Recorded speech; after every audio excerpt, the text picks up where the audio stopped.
সুপ্রভাত, জয় শ্রীকৃষ্ণ, রাধে রাধে বন্ধুরা। আজ আমি একটা একদমই ইউনিক এই শীতের রেসিপি, শীতের এক শাক, সেটা হলো সর্ষে শাক। আমি আজ সর্ষে শাকের রেসিপি নিয়ে এসেছি।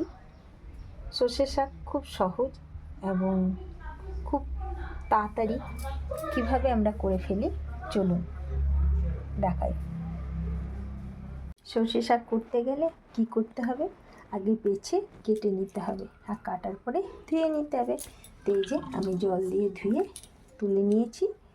এবার আমি এগুলোকে রান্নার প্রসেসিং অনুযায়ী শুরু করব। আমার ধোয়া হয়ে গেছে, সর্ষে শাক রেডি।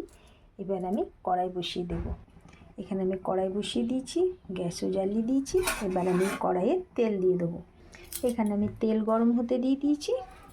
এবার এখানে আমি ফোড়ন দিয়ে দেবো। এখানে আমি একটু জিরে আর একটু সর্ষে ফোড়ন দিয়ে দিচ্ছি। আর এই যে একটা শুকনো লঙ্কা। এবার আমি একটু রসুনগুলো এর মধ্যে দিয়ে দিলাম।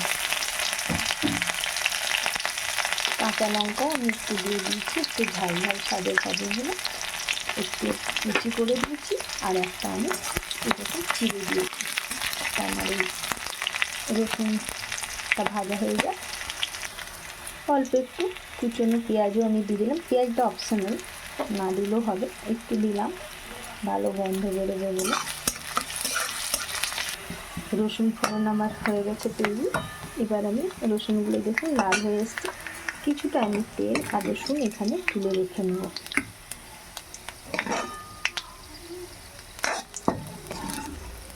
কিছুটা আমি তেল আর রসুন বাটিতে তুলে নিয়ে রেখে দিলাম।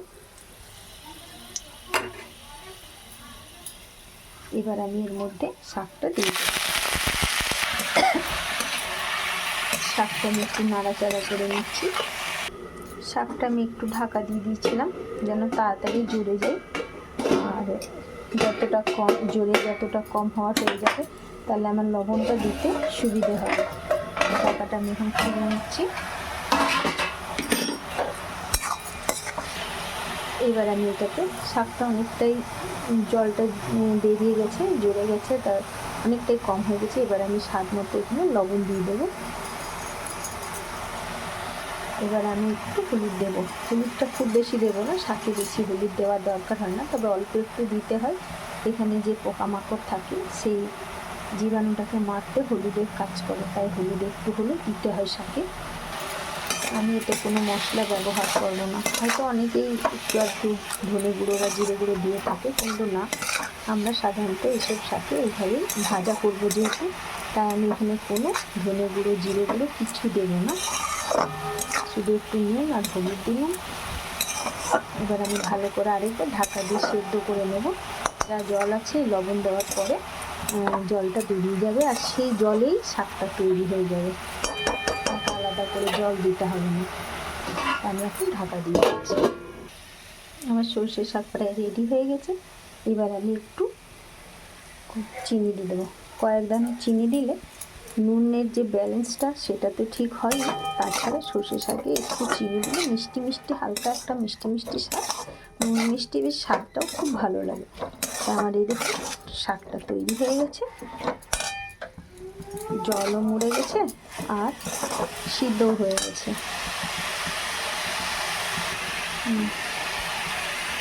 সিদ্ধ হয়ে গেছে শাকটা আমার। এই যে এখানে এবার আমি যে রসুন আর এই লঙ্কা যেটা তুলে রেখেছিলাম ভাজাটা, সেটা আমি এর মধ্যে দিয়ে দেবো। অল্প একটু ওইটাতে দেওয়া ছিল, বাকিটা এখানে আমি সামান্য একটু পেঁয়াজ কুচি ছিল, সেটা আমি একটু দিয়েছি স্বাদটা বাড়ানোর জন্য। তো অনেকেই ভাবেন যে আমি পরে কেন দিলাম, আগে দিয়ে তো করতে পারতাম। হ্যাঁ, একসাথে সব দিয়ে করা যায়, কিন্তু আমি আগে দিলাম এই জন্য কিছুটা তুলে নিলাম। পরে ছঁকটা দিলে গন্ধটা বেশি ভালো লাগে। এই যে রসুনের যে গন্ধটা, জল বেরিয়ে যাওয়ার পর গন্ধটা অনেকটাই কম হয়ে যায়। তাই যাতে রসুনের গন্ধটা শাকটার মধ্যে খুব ভালো মেল হয় এবং খুব ভালো যেন গন্ধটা বেরোয়, তাই আমি পরে রসুনটা দিলাম। এই যে রসুনের ছকটা পরে দেওয়াতে দারুণ আমার গন্ধ বেরোচ্ছে। কোনোদিন আপনারাও আমার মতো করে এইভাবে উপর থেকে রসুনের ছক দিয়ে দেখবেন, আর আমাকে অবশ্যই জানাবেন যে সত্যি খেতে কেমন হয়েছে। দেখবেন খুব ভালো লাগে। আশা করছি আমার রেসিপিটা আপনাদের ভালো লেগে হবে। ভালো লাগলে লাইক, কমেন্ট করে শেয়ার করতে ভুলবেন না, আর আমার চ্যানেলটাকে সাবস্ক্রাইব করে দেবেন। আগামী দিনে যেন আমি আরও নিত্য নতুন রেসিপি আপনাদের জন্য নিয়ে আসতে পারি, সেই জন্য আমার সাথে থাকবেন, আমাকে সাহায্য করবেন। ধন্যবাদ।